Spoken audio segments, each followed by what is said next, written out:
It is a paradox, isn't it? That we know more about the surface of the moon than the seabed of our own planet. Now, this is about to change. It is about to change because we need the oceans more than ever to ensure food, health, and prosperity for a growing world population. It is about to change because we need the oceans more than ever to combat global warming. In my life, I've come to see these things from two quite different perspectives. As a scuba diver instructor, I've seen the urgent need to better manage and preserve this fascinating and fragile underwater world. As a maritime executive, I've seen how ocean technology and new innovations can unlock the riches of the deep blue to the benefit of society at large, to the benefit of coming generations, if, but only if, we act carefully and responsibly. Tonight, I would like to share with you some of these perspectives by inviting you all for a dive. Let's imagine that we were to kit up, put on our dive masks, and jump into the sea for a tour to explore the opportunities of the great ocean space. As we would leave the surface and descend into the blue, we would hear the air bubbles from a breathing device. It would get dimmer, darker, and colder, and we would feel the pressure in our ears increasing. Our first stop would be the ocean food store. For a global population expected to grow by 2 billion people over the next few decades, we need to produce more food, healthier food, and food with a much lighter environmental footprint. We can sense the ocean's capacity to meet these needs as we're drifting across large fields of nutritious and vitamin-dense seaweed, accompanied by huge schools of fish. And adding big time to this capacity are new concepts for ocean fish farming. Today, Chinese and Norwegian companies are building fish farms the size of the Olympic Stadium in Beijing. Swimming in each of these farms will be no less than 25 million meals a year, say from salmon. That's 25 million healthy meals and 25 million meals with a much lighter environmental footprint, with a fraction of the CO2 emissions compared to land-based food.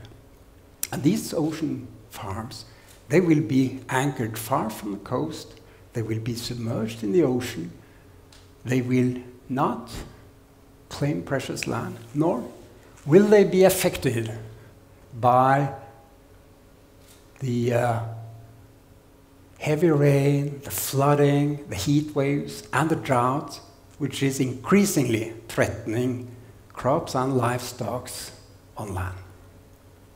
Now, leaving the ocean food store and continuing our dive, we are passing by this large coral reef. And we can see its magnificent colors visibly fading from ocean acidification and warming. And that is a reminder to us of the consequences of pollution and climate change, even down here, deep down below the ocean surface.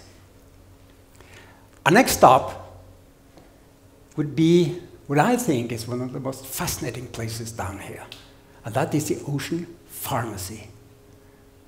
Oceans are home to nutrient cycles and gene sequences that we found nowhere else on this planet. Simply to survive down here, many species have to adapt to extreme combinations of darkness, pressure, salinity, and cold. You know, at 1,000 meters depth, these species are enduring an atmospheric pressure equivalent to that of 2 grown elephants standing on the palm of your hand. And it's exactly this hardiness that makes them so attractive to scientists. And already today, we are using rare chemical compounds and unusual gene sequences to produce medicines for curing cancer, Alzheimer, or asthma. Leaving the ocean pharmacy and continuing down, we will eventually end up at the seabed, with its fields, valleys, and mountains. It is in the dark, deep down here, in the rock structures, that we find the ocean mines. In them are minerals and metals that we use in modern devices like your laptops, flat screens, and electric vehicles. In your smartphone alone, there will typically be more than 50 different metals and minerals. You know, neodymium, for instance, is used to make your phone vibrate when you receive a call. Terbium is used to produce colors on your touch screen. And as millions and millions of people are lifted out of poverty and into the global middle class, demand for such high-tech products will continue to increase, and so will the strain on land-based mining. But now we can tap these resources from the sea floor. And these operations are pretty advanced stuff, so let me give you an idea of what we are doing already today. Imagine a vessel laying in the middle of the Pacific Ocean, say off the coast of Hawaii.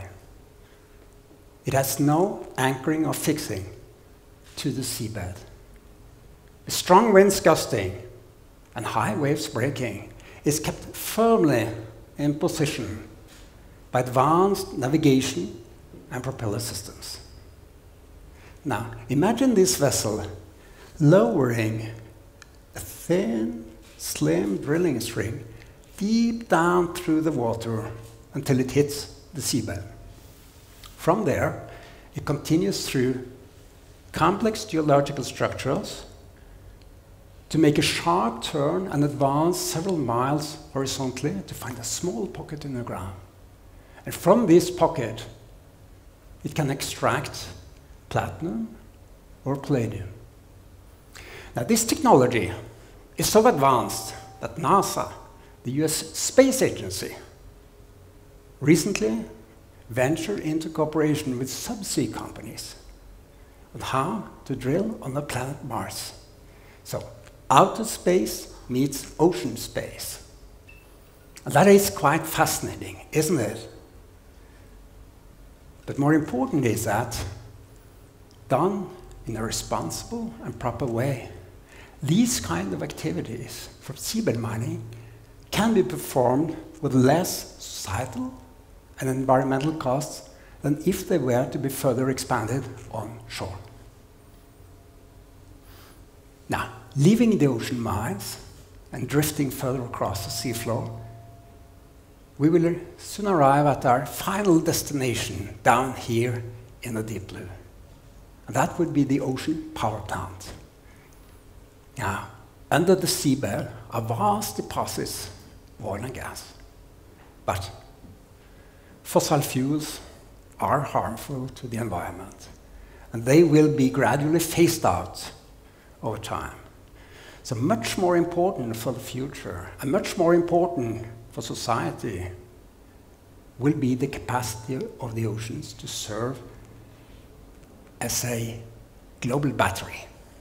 Deep down here, We can sense the immense forces of the oceans. We can feel every little movement of the water. And now technology allows us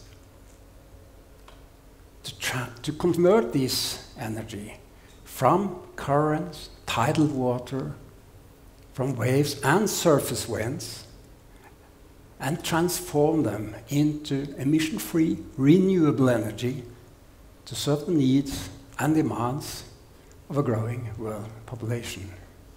In particular, the capacity of offshore wind farming has rocketed over recent years, and today, windmill engineering is one of the fastest growing professions in the world.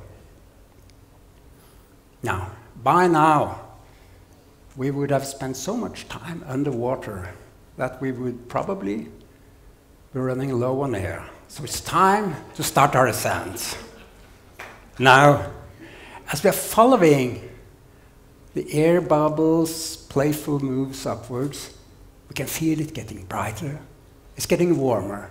We can see rays of sun piercing through the water, and we can see the shadows of boats in the distance above us. Ascending, we might have to negotiate our way through a large field of waste drifting in the sea. It is a sad fact that if we continue like this, within the next 30 years, there will be more plastic than fish in the oceans. As we surface from our dive, we inflate our vests and stay afloat to wait for a dive boat to pick us up. And as we remove our masks, we can see large vessels traveling the horizon on the ocean highways. 90% of all international trade of goods is carried by ships. And these ships shall have to reduce their emissions going forward. Already today, there are fully electric, battery-driven vessels in operation. And going forward, we'll be seeing more green vessels traveling the blue oceans. Going forward, we will also see more ships in regional transportation, because the oceans and the ocean highways need no construction work, they need no maintenance, and they cause no traffic jams. Now, what I've presented to you here tonight are real and feasible opportunities. They are at our hands. We are about to unlock the riches of the deep blue. And companies and business is already moving to take advantage. And that is basically a good thing, because we need industrial competence, investments, and innovations to explore and develop ocean opportunities. But oceans are our most important global common. So the more important and crucial question is, how do we make sure that these opportunities are developed to the benefit of the many, not just to the benefit of the money? Let me conclude by suggesting 2 lines of action that I think would be necessary to achieve this. Firstly, there is an urgent need for stricter regulation and better cooperation on the oceans. The oceans are weakly managed and poorly governed. They're no man's land. No one lives there, no one owns them, and very few seem to care much about them. Secondly, in order to better manage and govern the oceans, we need to know more about them. Today, only 5% of the seafloor is mapped in any detail. 95% is not. A recent international research project found that every second specimen collected from abyssal waters deeper than 3,000 meters was new to science. We can only imagine what is yet to be discovered down there.